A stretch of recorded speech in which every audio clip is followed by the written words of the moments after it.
প্রিয় শিক্ষার্থীরা, কেমন আছো তোমরা? আশা করি সবাই ভালো আছো। আজকে আমি সাবিরা সুলতানা তোমাদের মাঝে চলে এসেছি আরেকটি নতুন টপিকস নিয়ে। আজকে আমরা পড়ব ঘাসফড়িংয়ের দর্শন একক অর্থাৎ ওমাটিডিয়ামের গঠন এবং দর্শন কৌশল। ঘাসফড়িংয়ের মাথার দুই পাশে পৃষ্ঠদেশ বরাবর বৃক্কাকার অনেকটা বৃন্তহীন একজোড়া পুঞ্জাক্ষী থাকে এবং এই পুঞ্জাক্ষী কিন্তু আমাদের চোখের মতো না। এই পুঞ্জাক্ষীর ভিতরে, প্রত্যেকটা পুঞ্জাক্ষীর ভিতরে প্রায় 2000 ওমাটিডিয়াম থাকে এবং এই 2000 ওমাটিডিয়ামই তাদের দর্শন একক এবং তাদের দৃষ্টিশক্তি খুব প্রখর হয়।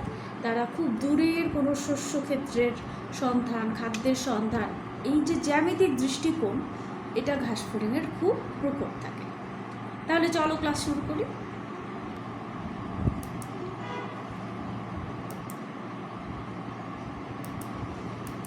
সবাইকে অসংখ্য শুভেচ্ছা জানিয়ে আজকে ক্লাস শুরু করছি। আজকে আমরা দ্বিতীয় অধ্যায় প্রাণীর পরিচিতি ঘাসফড়িংয়ের দর্শন একক নিয়ে আলোচনা করব এবং পুঞ্জাক্ষীর গঠন নিয়েও আমরা আজকে আলোচনা করব।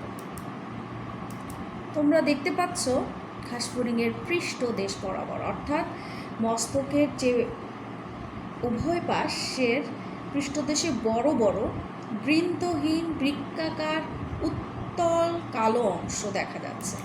এটাই হলো ওদের পুঞ্জাক্ষী এবং পুঞ্জাক্ষীর ভিতরে তোমরা দেখতে পাচ্ছ অসংখ্য কতগুলো বহু জায়গার একক, কিন্তু এগুলো মূলত প্রত্যেকটি ঘাসফড়িংয়ের দর্শনের জন্য দায়ী। ঠিক এই এককগুলোকে বলা হয় ওমাটিডিয়াম এবং এই ওমাটিডিয়াম এক একটা পুঞ্জাক্ষীতে প্রায় 2000টা করে থাকে। পুঞ্জাক্ষী ঘাসফড়িংয়ের প্রধান আলোক সংবেদী অঙ্গ এবং প্রায় 1000-এর বেশি অর্থাৎ প্রায় 2000, কম বেশি প্রজাতিভেদে কিছুটা ভিন্নতা দেখা যায়।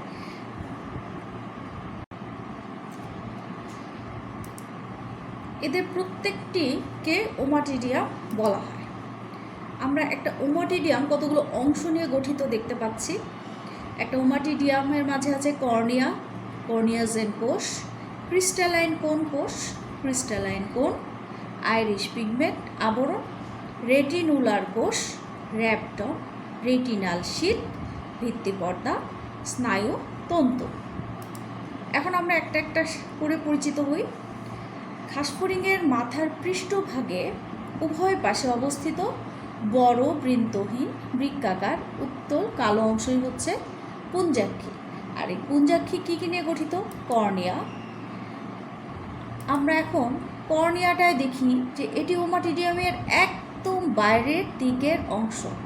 এখানে তোমরা দেখতে পাচ্ছ কর্নিয়াটা, এটা বর্ণহীন, স্বচ্ছ এবং কিছুটা উত্তলাকার এবং অনেকটা 6 কোণাকৃতির মনে হচ্ছে। বাইরে একটা আবরণ থাকে, এই আবরণটাকে বলা হয় কিউটিকেল এবং এটা আমাদের চোখের লেন্স যেরকম কাজ করে কিংবা আমাদের চশমার লেন্স যেরকম কাজ করে, ক্যামেরার লেন্স যেরকম কাজ করে, ঘাসফড়িংয়ের ঠিক কর্নিয়াটা ওদের লেন্সের মতো কাজ করে। এরপর আসো পরবর্তী অংশ, কর্নিয়াজেন কোষ। এটা কর্নিয়ার ঠিক নিচে দেখো এক জোড়া পাশাপাশি অবস্থিত কোষ হচ্ছে কর্নিয়াজেন কোষ। এদের এক ধরনের ক্ষরণ হয় আর এই ক্ষরণ থেকে সৃষ্টি হয় এই কর্নিয়া। এই কর্নিয়াজেন কোষের ক্ষরণ থেকেই তৈরি হলো কি কর্নিয়া। আর এরপরে কর্নিয়াজেন কোষ পরবর্তী অংশ তৈরি করলো ক্রিস্টালাইন কোন কোষ। একটা কোণের মতো গঠন দেখতে পাচ্ছ, এই কোষটাকে বলা হয় ক্রিস্টালাইন কোন কোষ। এবং সবচেয়ে মজার ব্যাপার হচ্ছে এই কর্নিয়াজেন কোষের নিচে যে ক্রিস্টালাইন কোন কোষ, এটা কিন্তু 4টা থাকে এবং চারিদিকে ঘিরে অবস্থান করে। তোমরা এই পাশ থেকে 2টা দেখতে পাচ্ছ, ওই পাশেও 2টা আছে। এই দীর্ঘ 4টা কোষ হচ্ছে ক্রিস্টালাইন কোন কোষ। আর ক্রিস্টালাইন কোন কোষ, এই ক্ষরণ থেকে ক্রিস্টালাইন কোন কোষ তৈরি হয়, অর্থাৎ এই ক্রিস্টালাইন কোন কোষের ক্ষরণই ক্রিস্টালাইন কোনটাকে তৈরি করবে। এরপর আসো ক্রিস্টালাইন কোন। একদম মাঝখানের যে কোণ, অনেকটা আমরা কোণ আইসক্রিম খাই বা কোণ আকৃতির গঠন, এই কোণটাই হচ্ছে ক্রিস্টালাইন কোণ। এবং এই কোণ কোষে পরিবেষ্টিত হয়ে এই মধ্যবর্তী স্থানে অবস্থান করে একটা মোচাকৃতির, একদম স্বচ্ছ দেখতে একটা মোচাকৃতির অঙ্গ। এর চারপাশে পরিবেষ্টিত থাকে হচ্ছে ক্রিস্টালাইন কোণ কোষ। এটা কিন্তু প্রতিসরণশীল অঙ্গ হিসেবে কাজ করে, অর্থাৎ যখন আলো এসে পড়বে লেন্সের মধ্য দিয়ে তখন এটি প্রতিসরিত হবে এবং এই প্রতিসরণের কারণে দৃষ্টি গোচর হবে ঘাসফড়িংয়ের যে কোনো একটা বস্তু। এর পরের অংশ আমরা দেখতে পাচ্ছি আইরিশ পিগমেন্ট আবরণী। এই যে বাইরের আবরণটা, আমি অবশ্য কালার আলাদা করে দিয়েছি, এখানে অনেকটা আকাশি রঙের একটা অংশ দেখতে পাচ্ছ। তোমাদের বোঝার সুবিধার জন্য এই কালারটাকে আমি আলাদা করেছি। এই দীর্ঘ রঙিন কোষ হচ্ছে আইরিশ পিগমেন্ট আবরণী। এই দীর্ঘ রঙিন কোষ এই কোণটাকে ঘিরে রাখে চারিদিক থেকে। প্রচণ্ড তীব্র আলোতে এই আবরণটা কিন্তু প্রসারিত হয়ে এই যে কোণ কোষগুলো সম্পূর্ণ আবৃত করে ফেলে। অর্থাৎ এটা সংকুচিত হলে কোণটা অনাবৃত হয়ে পড়ে, আর প্রচণ্ড আলোতে এটা যদি প্রসারিত হয় তাহলে কোণটা আবৃত হয়ে পড়ে। আবার মৃদু আলোতে কিন্তু সংকুচিত হয়, তখন কোণটা উন্মুক্ত হয়ে যায়।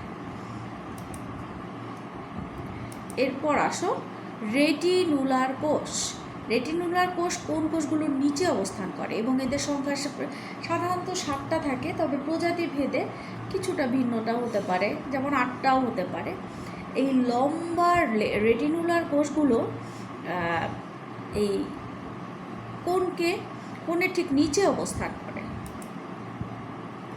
এবং একদিকে কোণ কোষের সাথে এটা যুক্ত থাকে আর অন্যদিকে আবার স্নায়ুতন্তুর সাথেও যুক্ত থাকে। তোমরা দেখতে পাচ্ছ যে এদিকে কোণ কোষের সাথে যুক্ত, আবার এদিকে স্নায়ুতন্ত্রের সাথে যুক্ত। আর এই রেটিনুলার কোষের ক্ষরণ থেকে র্যাবডম তৈরি হয়। একদম মাঝখানে যে র্যাবডমটা, সেই র্যাবডম তৈরি হয় এবং এটি কিন্তু আলোক সংবেদী অঙ্গ।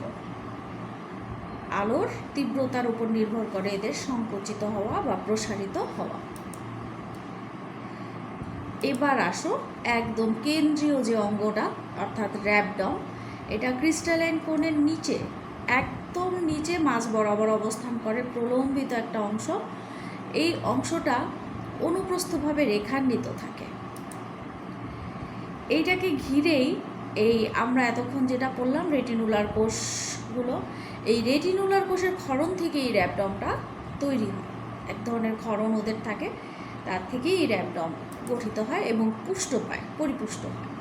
এর মাধ্যমে কিন্তু আলো গৃহীত হয়, র্যাবডমে আলো এসে একদম সরাসরি পড়ে। এবার আসো একদম বাইরের যে অংশটা, অর্থাৎ রেটিনাল শীথ।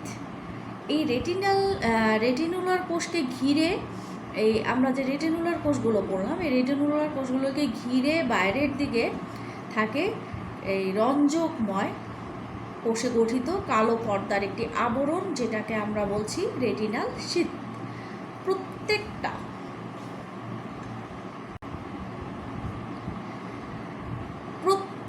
ওমাটিডিয়ামকে পরস্পর থেকে পৃথক করে রাখে হচ্ছে এই রেটিনাল শীথ। অর্থাৎ পাশে যে ওমাটিডিয়াম আছে আর এই ওমাটিডিয়াম, এই দুটাকে পৃথক করে রাখে এই রেটিনাল শীথ।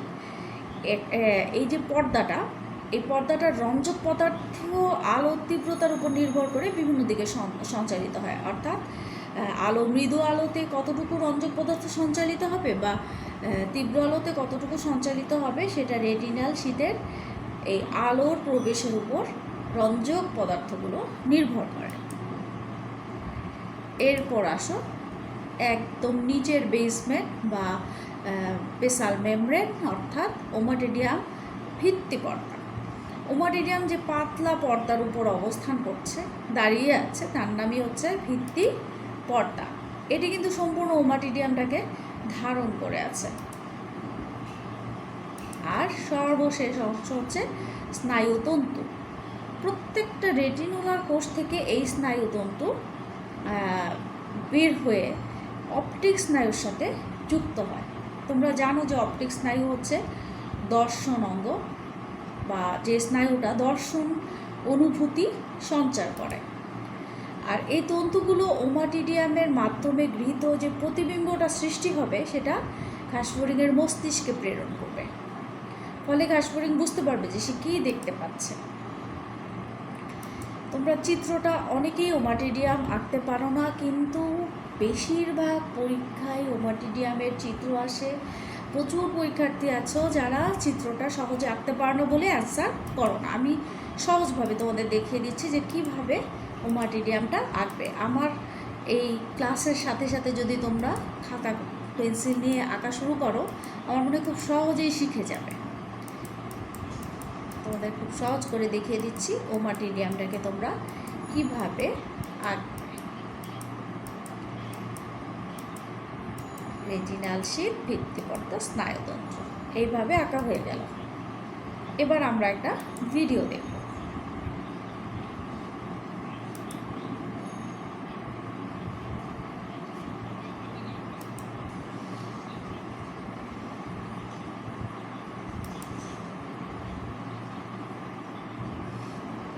ওমাটিডিয়ামের গঠন।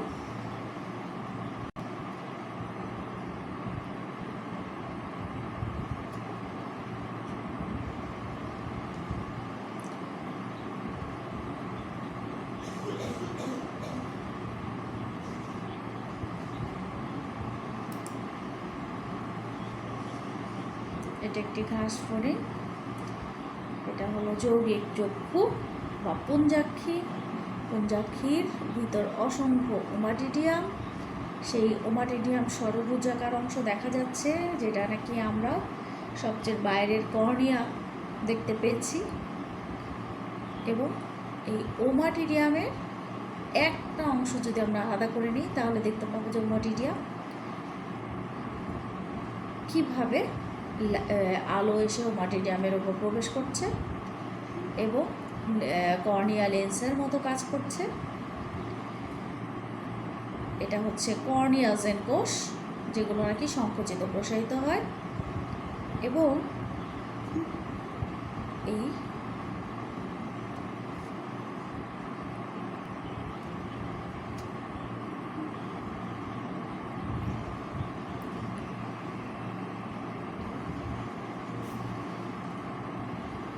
আলো প্রবেশ করলো, র্যাবডমে গিয়ে আলো প্রতিবিম্ব সৃষ্টি হলো।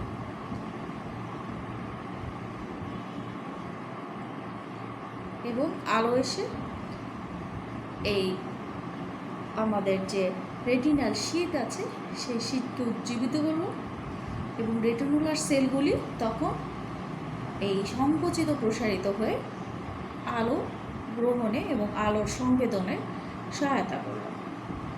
র্যাবডম যেটা নাকি প্রতিবিম্ব সৃষ্টি করলো, এবং একটা বস্তু র্যাবডমের প্রতিবিম্ব সৃষ্টি হওয়ার ফলে সহজেই দৃষ্টিগোচর হলো। এখানে দেখতে পাচ্ছ যে র্যাবডমের ভিতর ছোট ছোট মাইক্রোভিলাই আছে, যেগুলোর মধ্যে দর্শনের পিগমেন্ট থাকে, যা এই প্রতিবিম্বটাকে ধারণ করে বস্তুটাকে দর্শনের উপযোগী করে তোলে।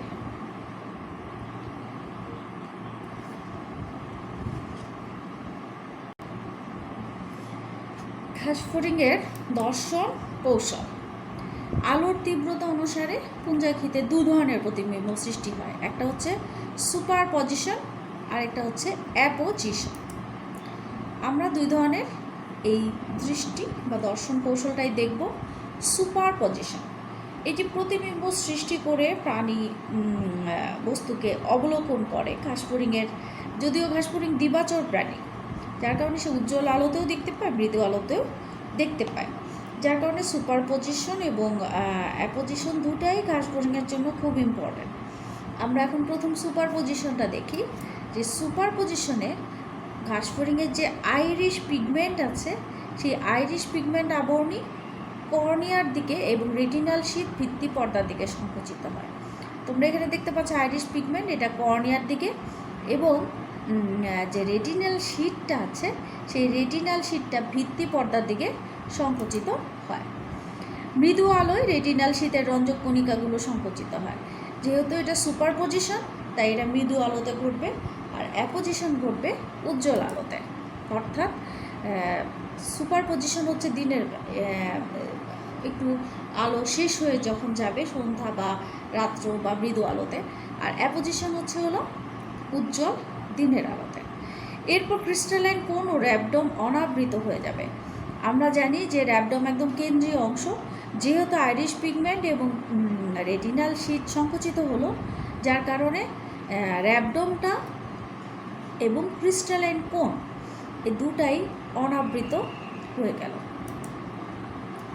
একদম অনাবৃত হওয়ার কারণে উলম্বভাবে আলোকরশ্মি র্যাবডমে পৌঁছবে, এবং উলম্বভাবে আলোকরশ্মি র্যাবডমে যখন পৌঁছায় তখন তির্যকভাবে আলোকরশ্মি একটা ওমাটিডিয়ামের কর্নিয়ার মাধ্যমে প্রবেশ করে পাশের ওমাটিডিয়ামের র্যাবডমে এসে পড়ে। যেহেতু সে সরাসরি আসছে না, যার কারণে সরাসরি র্যাবডমে না পড়ে সে পাশের ওমাটিডিয়ামের র্যাবডমে তির্যকভাবে পড়ছে। এরপর আসো, তোমরা দেখতে পাচ্ছ সুপারপজিশন। এখানে আলো তির্যকভাবে র্যাবডমে পড়ছে এবং সরাসরি র্যাবডম না পড়ে পাশের ওমাটিডিয়ামের র্যাবডমে পড়ছে, অর্থাৎ আলোটা তির্যকভাবে র্যাবডমের উপর পড়ছে। এখানেও দেখতে পাচ্ছ আলোটা তীব্রভাবে পড়ে পাশের ওমাটিডিয়াম, যার কারণে এটা মৃদু আলোতে কিছুটা অস্পষ্ট প্রতিবিম্ব সৃষ্টি হচ্ছে। আর উজ্জ্বল আলোর ক্ষেত্রে আমরা জানি যে উজ্জ্বল আলোর ক্ষেত্রে প্রত্যেকটা ওমাটিডিয়াম স্বাভাবিক কাজ করবে, যেহেতু ঘাসফড়িং একটা দ্বিবাচর প্রাণী, দিনের আলোতে সে সবচেয়ে স্পষ্ট প্রতিবিম্ব তৈরি করবে। আইরিশ পিগমেন্ট আবরণী এবং রেটিনাল শিট প্রসারিত হবে। এখানে তোমরা আগে দেখেছো যে আইরিশ পিগমেন্ট আবরণী রেটিনাল শিট সংকুচিত হচ্ছিল, কিন্তু এবার সংকুচিত না হয়ে প্রসারিত হবে, এবং প্রসারিত হওয়ার কারণে আলো তির্যকভাবে না পড়ে সরাসরি পড়বে। প্রত্যেকটা ওমাটিডিয়াম সম্পূর্ণভাবে আবৃত হয়ে যাবে, রেটিনাল শিটগুলো দিয়ে আবরণ তৈরি হবে, এবং সেই আবরণ হওয়ার কারণে উলম্বভাবে আলোকরশ্মি সরাসরি র্যাবডমে পৌঁছবে, অর্থাৎ তির্যকভাবে আসবে না, যার কারণে একদম স্পষ্ট প্রতিবিম্ব সৃষ্টি হবে। এই আলোকরশ্মি কর্নিয়াতে প্রবেশ করলেও আইরিশ পিগমেন্ট আবরণী এবং রেটিনাল শিট দিয়ে শোষিত হবে, যদি তির্যকভাবে আলোকরশ্মি এসেও থাকে, যার কারণে স্পষ্ট একটা প্রতিবিম্ব সৃষ্টি হবে। এবং তোমরা এখানে চিত্রটা আঁকবে হচ্ছে এইভাবে, যে সরাসরি আলোকরশ্মি এসে র্যাবডমে এইভাবে পতিত হলো এবং রেটিনাল শিট অর্থাৎ ওমাটিডিয়াম সম্পূর্ণভাবে আবৃত হয়ে গেল এবং স্পষ্ট প্রতিবিম্ব র্যাবডমে তৈরি হলো। এবার একটা বাড়ির কাজ দিচ্ছি। বাড়ির কাজ হচ্ছে ওমাটিডিয়ামের লম্বচ্ছেদের চিহ্নিত চিত্র অঙ্কন করবেন। সবাইকে অসংখ্য অসংখ্য ধন্যবাদ জানিয়ে আজকের ক্লাস এখানেই শেষ করছি। আশা করি আজকের ক্লাসটা তোমরা স্পষ্টভাবে বুঝতে পেরেছ। আর যে কনফিউশন তোমাদের থাকে যে সুপারপজিশনে উজ্জ্বল আলোতে দেখবে না অ্যাপোজিশন উজ্জ্বল আলোতে দেখবে, কিংবা অ্যাপোজিশন মৃদু আলো না সুপারপজিশন মৃদু আলো, আজকে আশা করি একদম ক্লিয়ার হয়ে গেছে। আর প্রতিবিম্বটা কোনটা স্পষ্ট কোনটা অস্পষ্ট এটাও আশা করি আজকে তোমাদের ক্লিয়ার হয়ে গেছে। তবে খেয়াল রাখবে যে আরশোলা আর ঘাসফড়িংয়ে একটু পার্থক্য আছে। ঘাসফড়িং দ্বিবাচর প্রাণী, যার কারণে সে উজ্জ্বল আলোতে স্পষ্ট দেখতে পায়। তাহলে আজকে এই পর্যন্তই। আগামী ক্লাসে নতুন আরেকটা টপিকস নিয়ে তোমাদের সাথে আবার দেখা হবে। সে পর্যন্ত সবাই সুস্থ থাকো, সুন্দর থাকো, সংক্রামক ব্যাধি থেকে দূরে থাকো, নিজেদেরকে সুরক্ষিত রাখো। আল্লাহ হাফেজ।